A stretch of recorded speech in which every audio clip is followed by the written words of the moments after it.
Hello दोस्तों, रोज़ की तरह अनुलिखित ब्लॉग में सबका हार्दिक स्वागत है। सबके मंगल भविष्य की कामना के साथ दोस्तों, आज 20 दिसंबर 2023 दिन बुधवार, मार्गशीर्ष माह शुक्ल पक्षी की अष्टमी तिथि पर उत्तर भाद्रपदा नक्षत्र व्यतिपात योग का संयोग रहेगा और अभिजीत मुहूर्त व्यतिपात योग के अंतर्गत नहीं होता है। दोस्तों, इस प्रकार आज किसी प्रकार के भी शुभ कार्यों को नहीं किया जाता है। सूर्योदय 7:08 और सूर्यास्त 5:28। व्यतिपात योग दोस्तों 27 योगों में 17वां योग कहलाता है। यह अशुभ योग माना जाता है और कोई भी शुभ कार्य व्यतिपात योग के अंतर्गत नहीं करना चाहिए, जिससे नकारात्मक ऊर्जा का ऊर्जा आती है और अनेक प्रकार की बीमारियों और अनेक प्रकार के संकटों का आना होता है। इस प्रकार व्यतिपाता योग में किसी प्रकार के शुभ कार्य को नहीं करना चाहिए। बुधवार का दिन दोस्तों भगवान श्री कृष्ण श्री गणेश को समर्पित है। बुधवार का दिन भगवान श्री गणेश जी को, जो प्रथम पूज्य देव हैं, देवों के देव हैं, और कहा जाता है कि भगवान श्री गणेश प्रथम पूज्य देव हैं और किसी भी कार्य को शुरू करने से पहले शुरुआत हम गणेश जी के पूजन से करते हैं। गणेश जी मंगल करता हैं। भगवान गणेश जी का पूजन बुधवार को करना चाहिए। दोस्तों, भगवान गणेश जी का बुधवार से खास संबंध है।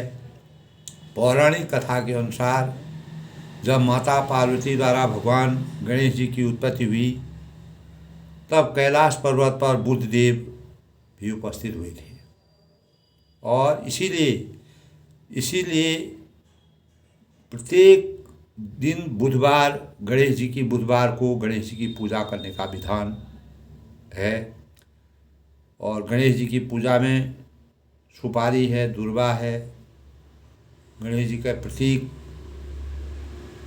यानी बरकत जिससे हमको प्राप्त होती है, परिवार में खुशहाली आती है, धन धान्य की वृद्धि होती है, सुख शांति का आभास होता है।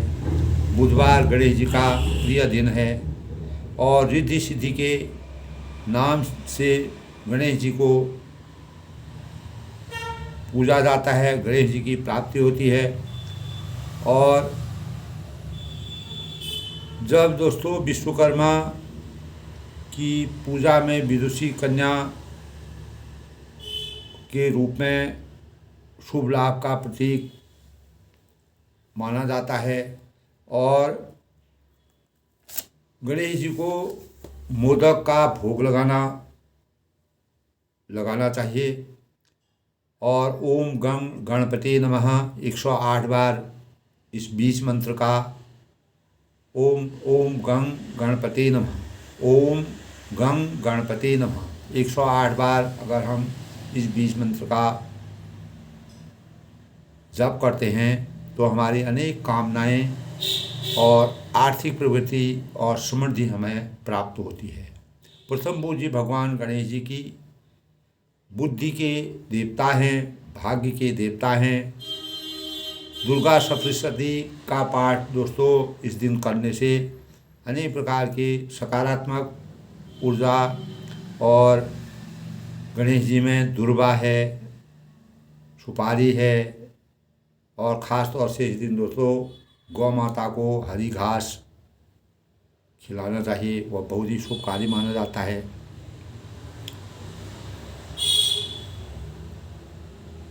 इस प्रकार गणेश जी का पूजन करने से हमारे जीवन में अनेक प्रकार की सकारात्मक ऊर्जा के द्योतक हैं पूरे भारतवर्ष में।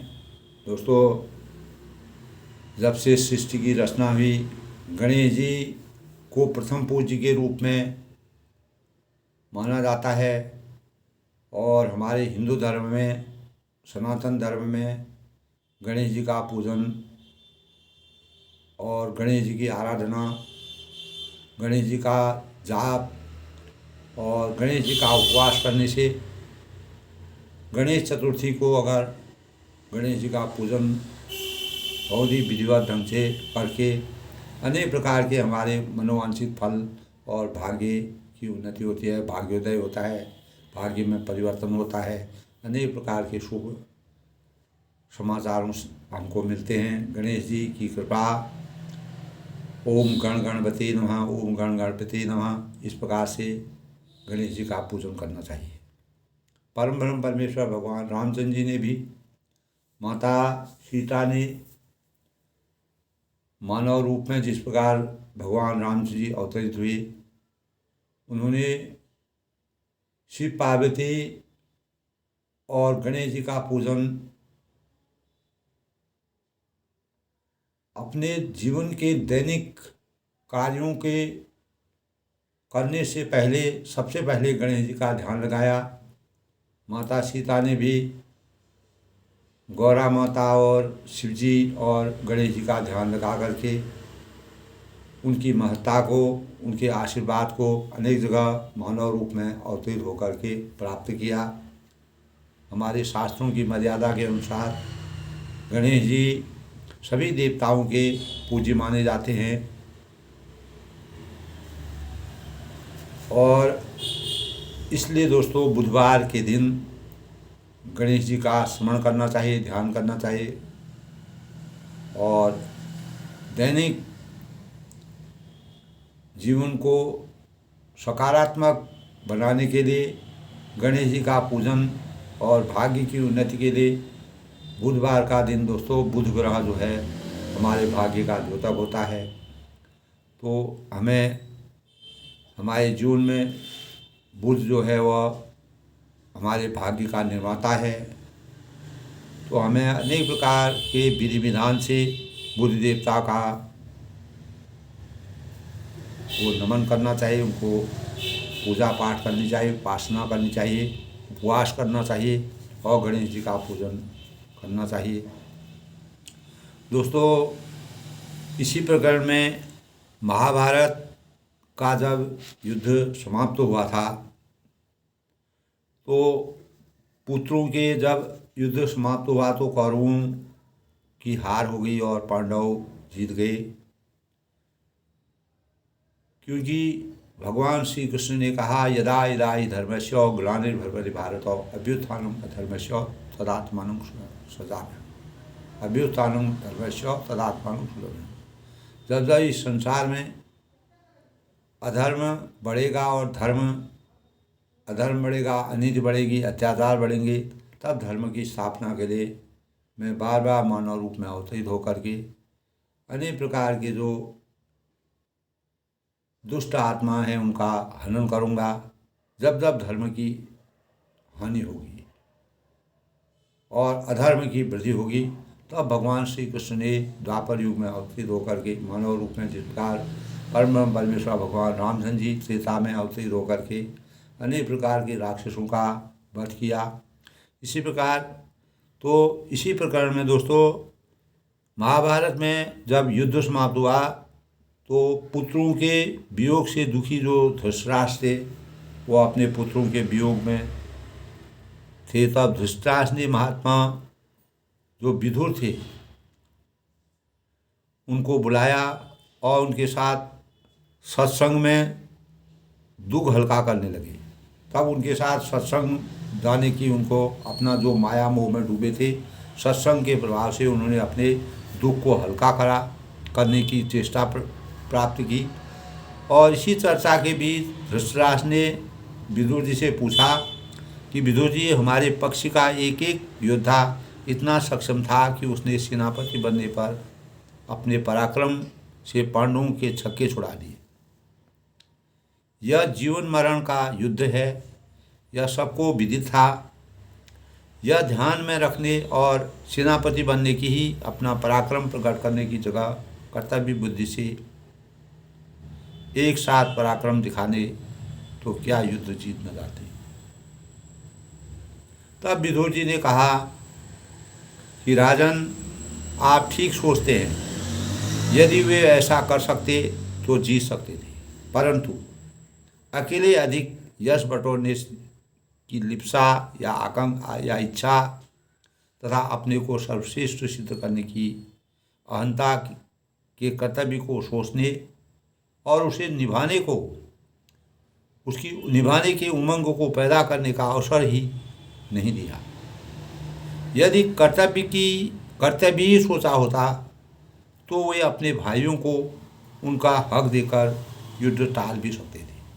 यानी अत्याचार हुआ था, अन्याय हुआ था, अपने भाइयों के लिए कौरवों ने अन्याय किया।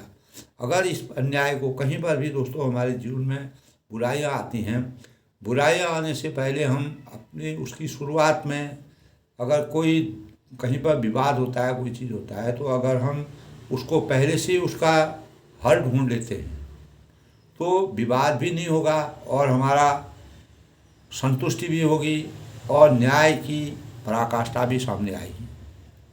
लेकिन जब मानव जीवन में अहंकार, अत्याचार, अन्याय जब अंतःकरण में बस जाता है तो जाको प्रभु जी दुख देते हैं ताकि मृत्यु पहले हल लेते हैं। तो वह एकदम इस ऐसे भाव में वह अपने को ही श्रेष्ठ समझता है और इसी श्रेष्ठ जैसे रावण अपने को श्रेष्ठ समझ करके मर्यादा पुरुषोत्तम भगवान राम जी को नहीं समझ पाया और समझ भी पाया तो उसने अपना तो अहित किया, लेकिन पूरी तो लंका के सारा साम्राज्य समाप्त करवा दिया। तो बिना विचारे जो करे तो पाछे पछताए, काम बिगाड़ो आपनो जग में हो धसाए। तो बिना सोच विचार के हमें किसी कार्य को, जब कौरव और पांडवों का युद्ध हुआ था, अगर पहले ही कौरव अच्छी प्रकार सोच लेते न्याय और अन्याय के बीच में, पुत्र मोह के कारण जिस प्रकार धृतराष्ट्र ने अनेक प्रकार के अत्याचार पांडवों से किया है, उसका फल उनको भोगना पड़ा। जो जस करें तस फल चाखा।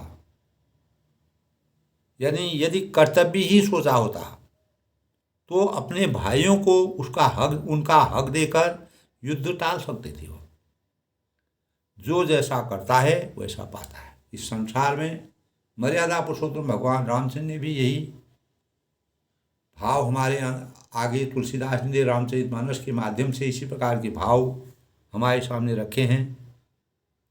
और तब उन्होंने कहा, हे राजन, आप कौरवों की हार व उनकी मृत्यु का दुख न करें। इसीलिए अगर कोई गलत कार्य करता है, गलत कार्य करने से उसको अगर उसका भोग उसको भोगना पड़ता है, तो इसमें किसी को भी संताप नहीं करना चाहिए, दुख नहीं करना चाहिए। गलत का परिणाम जो जस करें तस फल चाखा।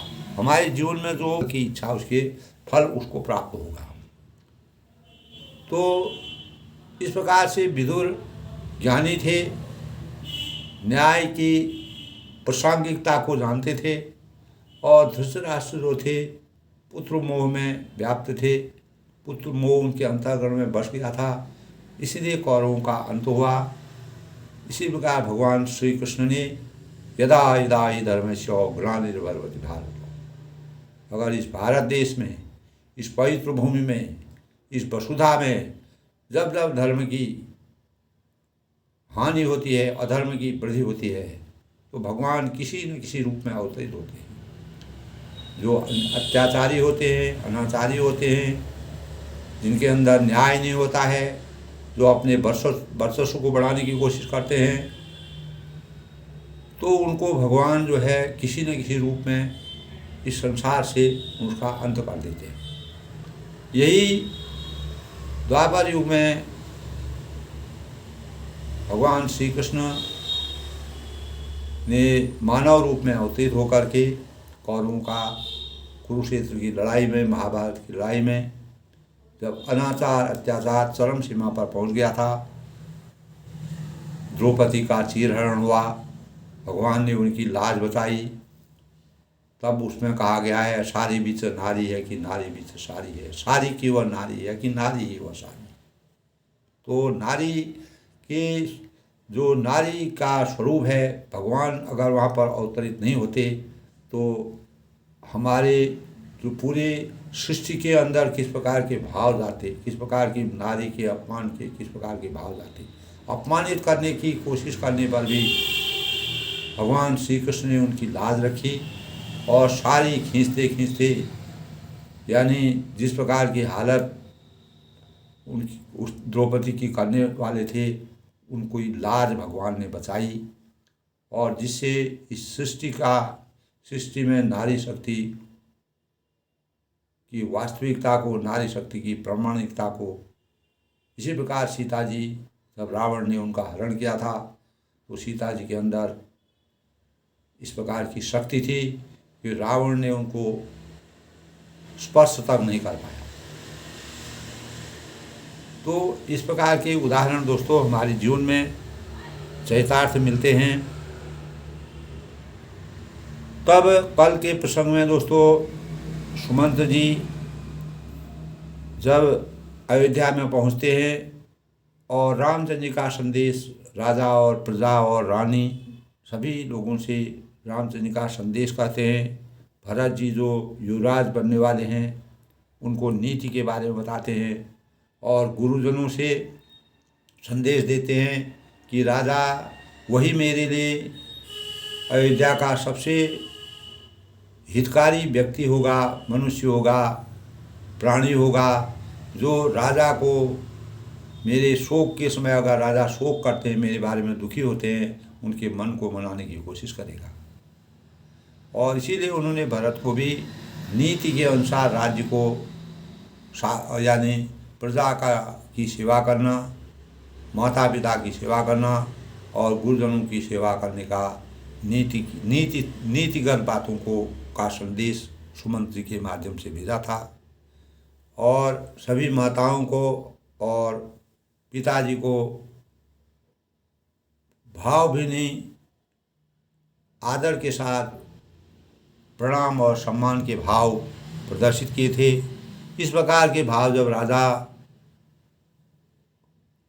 के सामने सुमंत जी ने कहे तो राजा व्यथित हो गए, राम विरह में व्याकुल हो गए और वह धरती पर गिर गए और वह बेहोश हो गए।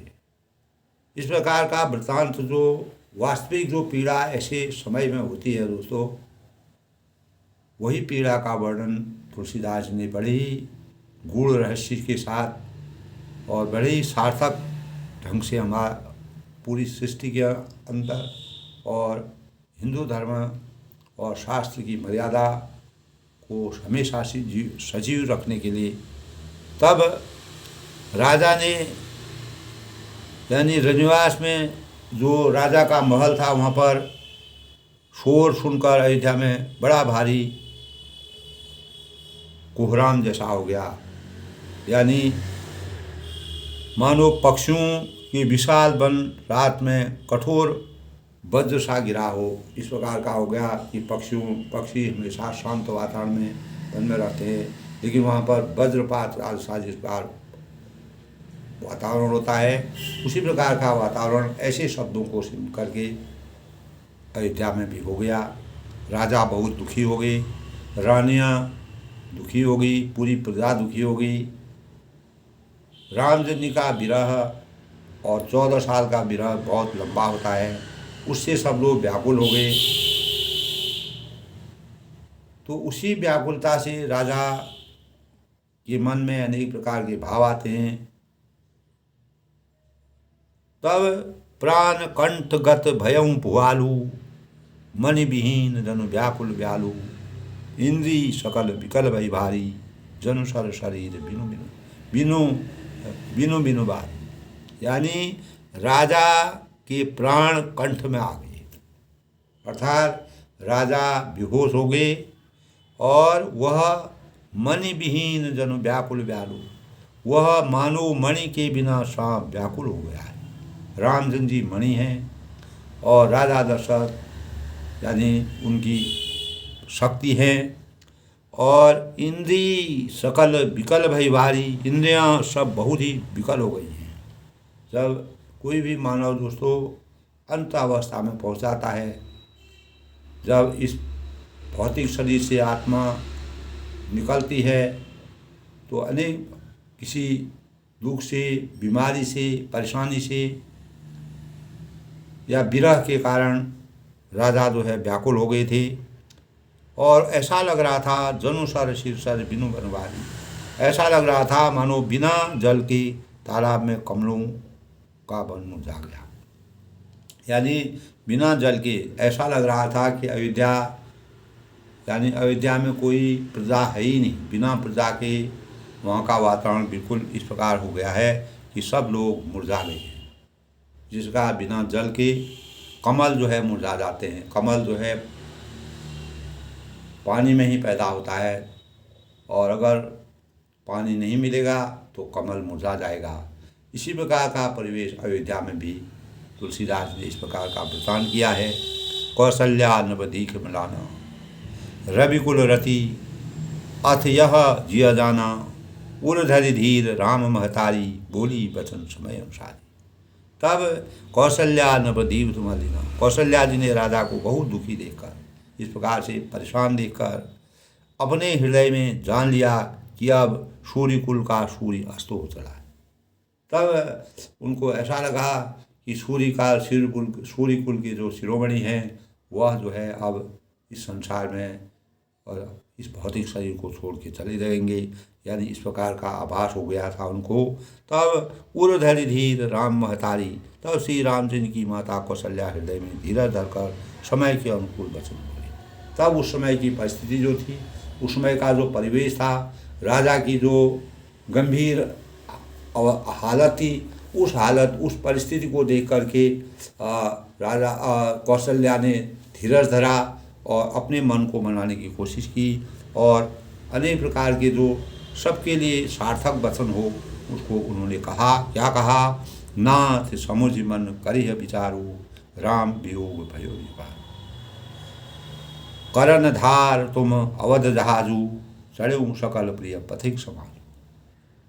तब कौशल्या जी ने कहा दोस्तों कि कहती हैं कि नाथ समुझ करिह विचारू, मन करिह विचारू, हे नाथ आप मन में समझकर विचार कीजिए, उसको सूक्ष्म रूप से उसको सोचिए, विचार कीजिए कि श्री राम जी का वियोग अपार समुद्र है।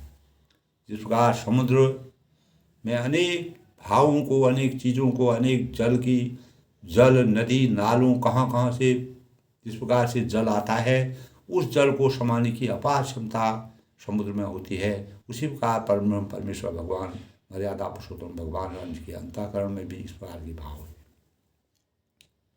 अयोध्या जहाज है, यह अयोध्या जो है जहाज के समान है और आप उसके कर्णधार उसमें खेलने वाले हैं, जहाज में यात्रा करने वाले हैं और सब प्रियजन कुटुंबी प्रजा यात्रियों का समाज है। जिस प्रकार जहाज के कर्णधार, जहाज को उड़ाने वाले, जहाज को चलाने वाले आप हैं, अगर वह जहाज को अगर आप नहीं चलाएंगे तो अयोध्या सुनसान हो जाएगी और उस जहाज में जो कुटुंबी, जो प्रजा यहाँ की है, जो कुटुंबी लोग हैं, सब लोग यात्रियों का समाज है जो इस जहाज पर चला हुआ है। यानी जहाज रूपी अयोध्या में के शिरोमणि जो आप जहाज को यानी पूरा जहाज दोस्तों, जब हम हवा में उड़ते हैं तो जहाज का जो मेन होता है, जो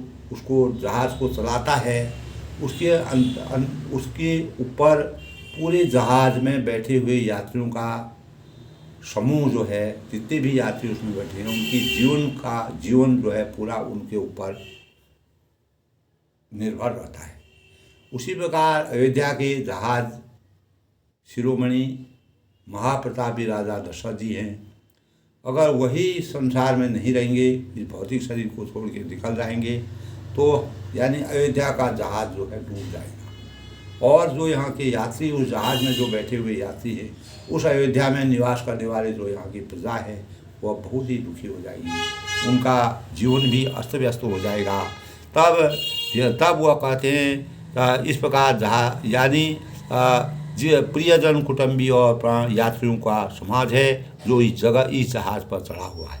इस जहाज के आधार पर ही हमारा जीवन चल रहा है, हमारी नाव चल रही है। अगर इस जहाज को चलाने वाला कोई नहीं होगा तो यात्री सब परेशान हो जाएंगे। वह अपने कार्यों को नहीं कर पाएंगे। इस प्रकार से उन्होंने अपने भाव, तुलसीदास जी ने कौशल्या के मुँह से इस प्रकार की बातें कही। धीरज धरि न पायो बारू, ना ही न बूढ़े सब परिवार। जो जिय धरिय विनय प्रिय मोरी, राम लखन सिय मिलय मोरी। तब उन्होंने कहा धीरज धरिय न पायो बारू, आप धीरज धरिएगा। तब उन्होंने राजा को सांत्वना दिलाई, धैर्य धरने के लिए कहा और धीरज धरने के भाव व्यक्त किए, तो सब पार पहुंच जाएंगे। अगर आप धैर्य ऐसे समय में, जब विषम परिस्थिति में हम अपने धैर्य को नहीं खोते हैं, तो निश्चित ही हमारी नाव पार हो जाती है, और नहीं तो सारा परिवार डूब जाएगा।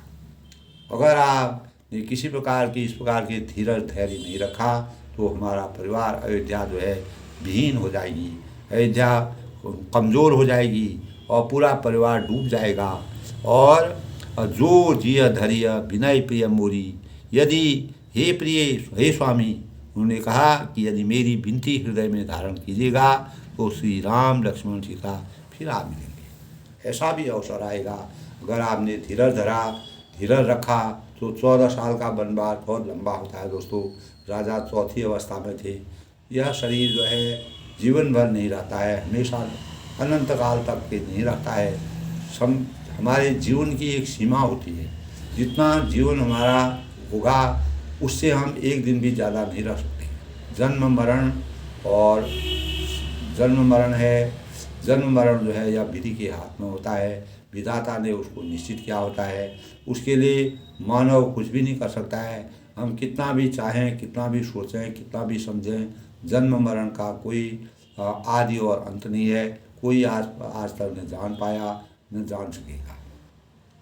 तो जन्म मरण का मतलब यह है कि इस भौतिक शरीर से आत्मा जब निकल जाती है तो भौतिक शरीर जो है पत्थर हो जाता है, मिट्टी हो जाती है, और आत्मा जो है किसी दूसरी आत्मा में प्रवेश कर जाती है। इस प्रकार से तब उन्होंने कहा कि धीरज रहेगा तो सब पार पहुंच जाएंगी, नहीं तो सारा परिवार डूब जाएगा।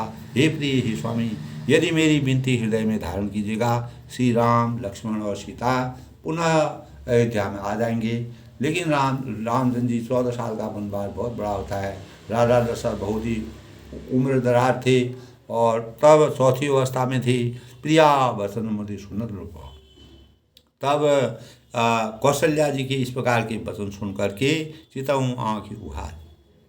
प्रिय पत्नी कौशल्या के कोमल वचन सुनते ही राजा ने आँखों को खोल कर कहा, अगर कोई विपत्ति के समय में अनेक प्रकार इस प्रकार के भाव जब अंतःकरण में रहते हैं, कोई हमको अगर किसी प्रकार का ढांढस बढ़ाता है और इसी प्रकार कौशल्या ने दशरथ जी को मधुर वचन कह करके और अपने भावों को प्रकट किया, और तब राजा को एक प्रकार का एहसास हुआ और उसके बारे में उन्होंने सोचा।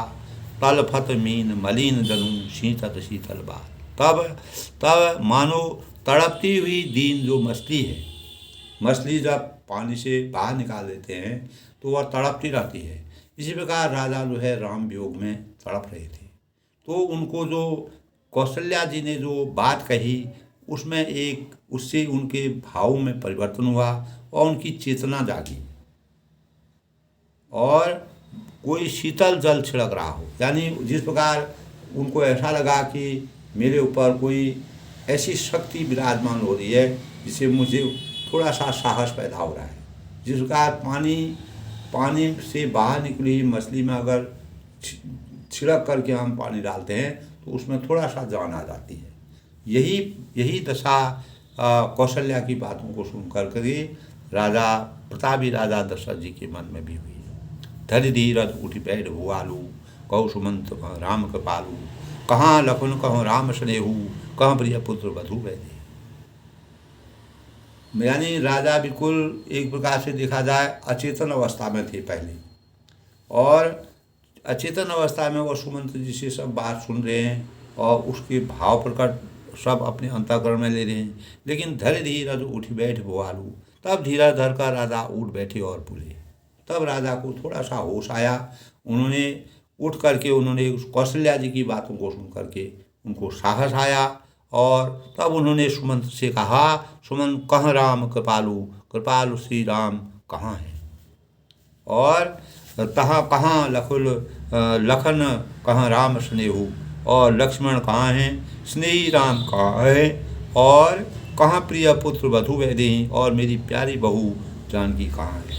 तब उनको जब होश आता है, इस प्रकार के वचनों को सुन करके जब उनको होश आता है, तब वह राम और लक्ष्मण और सीता जी के बारे में पूरा सुमंत से पूछते हैं, क्योंकि सुमंत ने पहले भी बताया था, लेकिन राजा अचेतन अवस्था में थे। रामचंद्र के विरह में व्याकुल थे, उनको होश नहीं थी। कौशल्या जी की इस प्रकार के मृदुल और भावों को सुन करके, उनकी मधुर वाणी को सुन करके उनकी चेतना जागी। तब उन्होंने सुमंत से उनके हाल पूछे। बिलपत राव विकल बहुभांति, भई जुग सरिस सिराज न राठी, तापस अंध साप सुधि आई, कौशल्यादि सब कथा सुना। तब बिलपत राव विकल बहुभांति, राजा व्याकुल होकर बहु प्रकार से विलाप कर रहे हैं। वह हाय राम करके चिल्ला रहे हैं और उसको विलाप कर रहे हैं। और तब सरिस सिराज न राठी, वह रात युग के समान बड़ी हो गई है और बीतती ही नहीं है। कभी कभी क्या होता है, इस प्रकार का वातावरण होता है, इसका परिवेश होता है, तो रात कोई भी समय बीतने में बहुत समय जैसा ऐसा होता है कि ज़्यादा समय हो गया है, तो रात बीत ही नहीं रही है। और राजा को अंधे तपस्वी श्रवण कुमार के पिता के साथ की याद आ गई। तब दोस्तों एक बार राजा जब जंगल में जो है शिकार करने के लिए निकले थे, तो राजा ने जो है वहाँ पर एक जो श्रवण कुमार जो है अपनी अंधे माता पिता को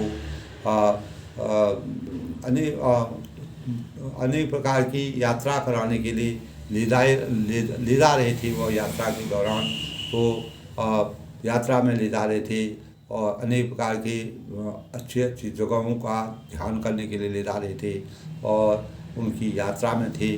तब श्रवण कुमार जो है अपने अंधे माता पिता को अपने कंधे में ले जा रहे थे। तो राजा वहाँ शिकार करने निकले थे, तो राजा ने उनके ऊपर बाण मार दिया और उस बाण से श्रवण कुमार जो है घायल हो गए थे। तो तब श्रवण कुमार के माता पिता, राजा ने अनजान में ये कार्य किया था, लेकिन जब दोस्तों इस प्रकार की घटना होती थी तो श्रवण कुमार के माता पिता ने उनको श्राप दिया था। श्राप ये दिया था कि जिस प्रकार मेरे अंधे माता पिता इस प्रकार से व्यथित हैं, दुखी हैं, और ऐसी हालत में मैं इनको ले जा रहा हूँ और मैं इनको यात्रा कराने के लिए ले जा रहा हूँ, अनेक जगह जगह की यात्रा कराने के लिए जा रहा हूँ। पितृभक्ति और मातृभक्ति में श्रवण कुमार जैसा कोई आज तक पैदा नहीं हुआ दोस्तों, इतना पितृभक्ति थी। तो उसी भक्ति में अगर राजा के कहने से उन पर तीर लग गया, तब श्रवण कुमार जो है व्यथित घायल हो गई और अंधे माता पिता भी वहाँ पर निराशित हो गई। उसी प्रकार उन्होंने श्राप दिया कि जिस प्रकार हम ऐसी हालत में आए हैं वही दशा आपकी भी हो जाए। इस बात की उनको ऐसा उनके सामने हुआ था, उन्होंने पश्चाताप किया था, लेकिन श्राप जब जिस प्रकार गौतम ऋषि ने अपनी पत्नी को श्राप दिया था। और तो उसी प्रकार दोस्तों जब त्रेता में जब भगवान रामचंद्र जी पैदा होंगे तब उनको अवतरण होगा, तब उनका वह जो है गौतम की जो अहिल्या थी उनका तारण होगा। इसी प्रकार उनको श्राप दे दिया था। उन्होंने सब कथा कौशल्या से कहा, तब उसी बात का वही प्रकरण जो है जब राजा को चेतना आई, राजा ने उस प्रकार की जब दोस्तों हमारे जीवन में कभी कोई घटना घटित होती है, हम उस समय अपनी गलती हमारी होती है, हम उसमें उसको नज़रअंदाज कर देते हैं। हम गलती करते हैं, हमारे अंतःकरण में ये लगता है कि हमने गलत कर दिया और उसके बारे में हम पश्चाताप करते हैं। कभी कभी ऐसी गलती हो जाती है जिसका हमको प्रायश्चित अपने जीवन में अवश्य भोग करना पड़ता है। इसी प्रकार राजा दशरथ जी को भी उस ऐसी हालत में, ऐसी विषम परिस्थिति में जब श्रवण कुमार अपने माता पिता को यात्रा कराने के लिए ले जा रहे थे, तो श्रवण कुमार पर भी उन्होंने कोई वह शिकार करने के गए थे वन में राजा दशरथ, तो उन पर उन्होंने तीर मार दिया। उसी का श्राप जो है राजा दशरथ को इस समय राम जिस प्रकार विरह में वो व्याकुल हुए, इसी प्रकार उनको भी ऐसी बातें। ये वृत्तांत बड़ा लंबा है। इसी वृत्तांत को कौशल्या जी से वह बता रहे हैं कि वह पश्चाताप कर रहे हैं। जब आदमी दोस्तों गलती करता है, गलती करने के बाद जब उसकी दुख की घड़ी आती है, परेशानी की घड़ी होती है, उसको भोग करता है, उसमें इंसान को याद आता है कि मैंने ऐसा काम किया था, उसका दंड मुझे मिला है। तो कभी भी ऐसा समय अपनी गलती को स्वीकार करके उसको कैसे न कैसे उसके भावों को, उसके पश्चाताप को, यानी राजा उसके बाद भूल गए होंगे, उनको उस बात की भूले नहीं, लेकिन अपने ऊपर उन्होंने पश्चाताप नहीं किया और उसको उन्होंने गहराई से नहीं समझाया। जो भी हुआ तो लेकिन श्रवण कुमार ने, उनके माता पिता ने उनको श्राप दे दिया था। उसी जो कथा जो उनके जंगल में की कथा का वृत्तांत वह कौशल्या से पूर्ण विस्तार के साथ बताते हैं। भयं विकल वर्णत इतिहासा राम रहित जीवन आशा, सो तनुराग करम में कहा जैन प्रेम परम विहा। तब भयं विकल वर्णत इतिहासा, इस इतिहास का वर्णन करते करते राजा व्याकुल हो गए। दोस्तों हम कभी गलती करते हैं, किसी की आत्मा को दुखी करते हैं, कोई इस प्रकार की आत्माएं अगर दुखी होती हैं उनका श्राप भी बहुत जल्दी लग जाता है।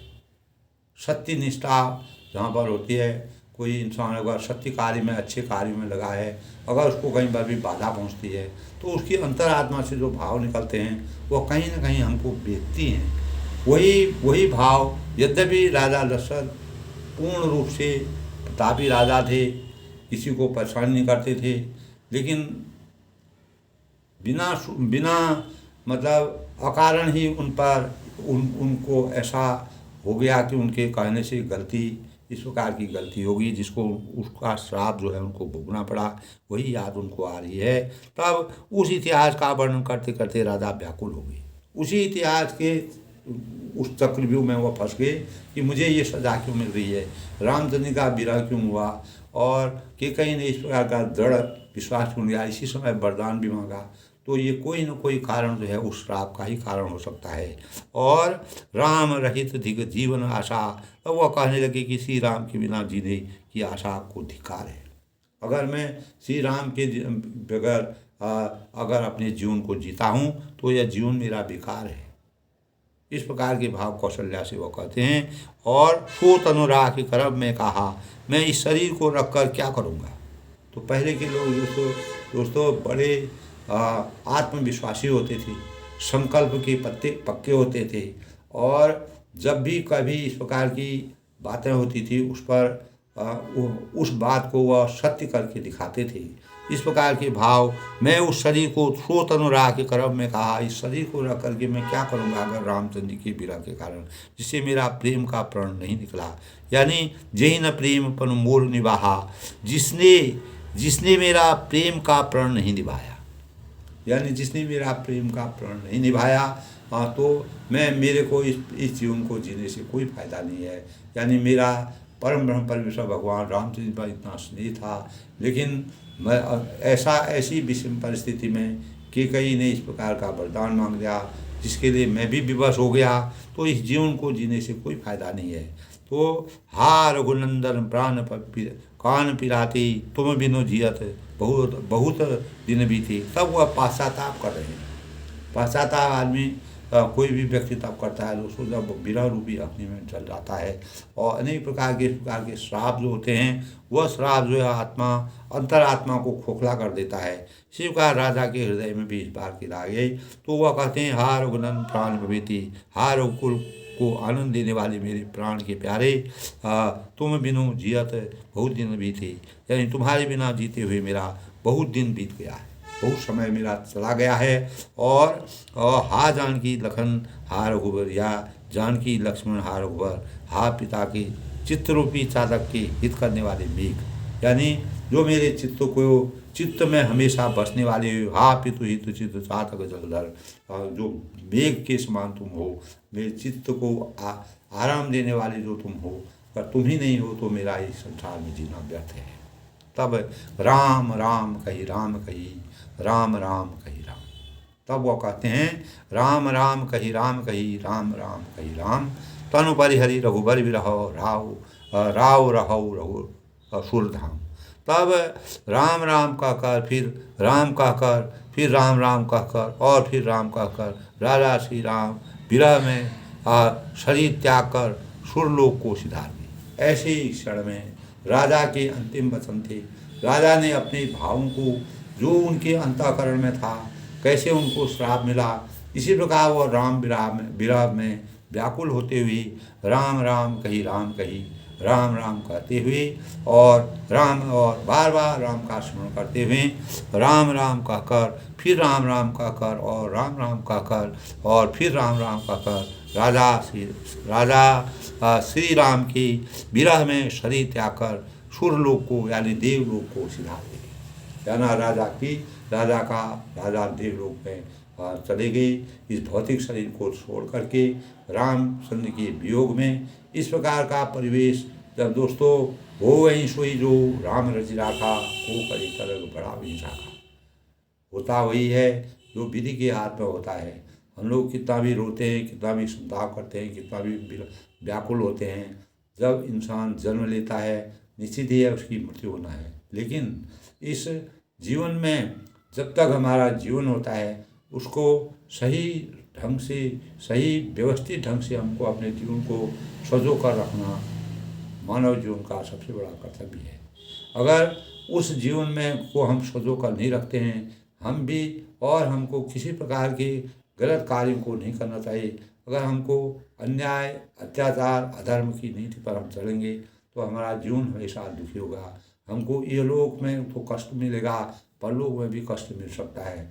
इस प्रकार के भाव राजा जो है रामचंद्र के विरह में बहुत ही व्याकुल हो गई, और उनको जो श्रवण कुमार थे, अपने माता पिता को यात्रा करने के लिए जा रहे थे, उनको उस मृत्यु के समय जो है दोस्तों, जब हमारे जीवन में हम कभी गलत कार्य करते हैं, अनेक प्रकार के कोई गलत कार्य हमारे करने से हो जाता है, किसी के लिए अन्याय होता है, अत्याचार हो जाता है, गलत कार्य हम करते हैं, अगर हम उसको पहले ही उसको सजोकर उसका निर्णय सही प्रकार से, तभी कहते हैं कि किसी कार्य को करने से पहले उसका क्या स्वरूप होगा उसको पहले सोचना चाहिए।